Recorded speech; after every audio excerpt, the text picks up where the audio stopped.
that when I was in government, I had been invited to attend a youth employment conference in Berlin being run by Mrs. Merkel, Chancellor of Germany. I said no, because I didn't spend a lot of time going to the European Union. I had too much to do in the UK, so I used to send somebody else. It always struck me there were quite long meetings, and I wasn't quite sure about how they were going to end up. So I said no and put it on hold and forgot about it. And about 2 weeks later, I get a call. It's the Prime Minister, David Cameron, as it was then. And I stood up, as you do. He said, Iain, you're going to this conference in Berlin, and I've been asked to go because it's heads of government as well, but I'm not going, I can't, so I want you to stand in for me when you go. And I said, I'm not going, actually, Prime Minister. I've already said no. He said, good, well, you can stand in for me when you go. And I said, but I'm not. He said, when you go. And I said, yeah, of course, I was only joking, I am going, you know, I'm kind of a creep like the rest of you, but the point is that, so off I went to Berlin. I had, of course, come from the DWP, where we had been on an austerity drive.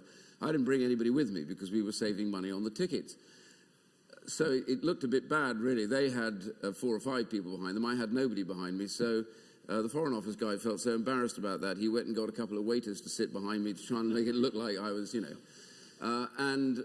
So I then finished as Secretary of State and then headed out as the Prime Minister of the United Kingdom. It's quite an experience, really. I was leader of the Conservative Party once. You can understand that ambition continues no matter what goes on. But anyway, I was there.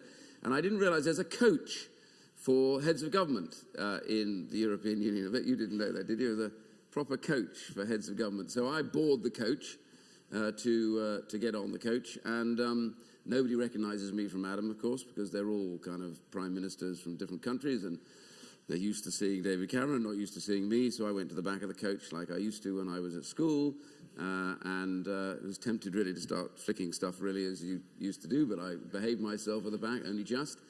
When I sit down, the person sitting down next to me is the President of Cyprus. The President of Cyprus fell sound asleep as he hit the chair. It was a monumental moment for me. I mean, big it up, because that's really quite something. He didn't wait for the chair to hit him. He hit the chair, gone to sleep. So it was fine. I thought that's obviously what happens in these meetings. And then Mrs. Merkel begins, and she welcomes everybody, and she says she's going to be brief, and she speaks briefly for about 40 minutes. And it moved on round, and one by one, the other heads of government all told us how wonderful things were in their countries for about another 45 minutes. Eventually it got to the Prime Minister of Greece, who told us things were really looking up, and I began to get a bit worried about what this conference was all about, really. But anyway, you know, it finally went on, translators on, headphones on, and it got to me. And Mrs. Merkel turned to me and said, Herr Iain. German does something for you, doesn't it? Herr Iain. Herr Iain, would you like to speak? So Herr Iain thought for a moment, I'm here, and when you go abroad as British, you tell a self-deprecating joke, don't you? That's what we all do, always. Nobody else does it, by the way. The Germans have never heard of it.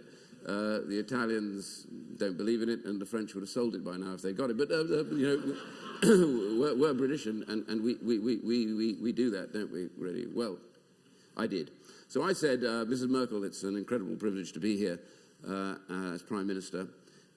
I did stress that. That I sat here for 50 minutes, so I promise you I will be brief, because in that 50 minutes I have lost the will to live. And as I was going out, Enda Kenny came up to me and he said, I won't say exactly what he said, because some of it's quite Anglo-Saxon and quite short, but he did say, Iain, you're a ... funny man. You don't know how ...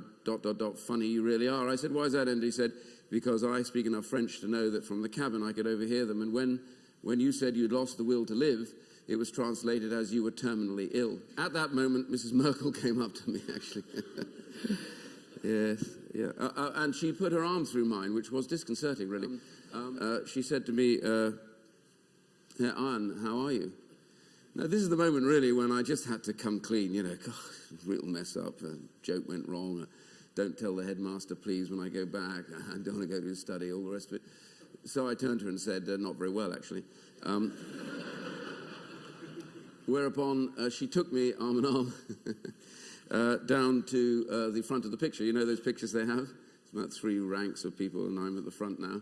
And all I can hear is him saying that I'm a very funny man, and this is rippling down the line, and so I dashed out and jumped into the first car that I could find, which I think turned out to be the President of Cyprus, but nobody's seen him for a while. So anyway, so when people say, why did you campaign to leave the European Union, that's simple for me. I had to, because I can't go back there. They think I'm dead.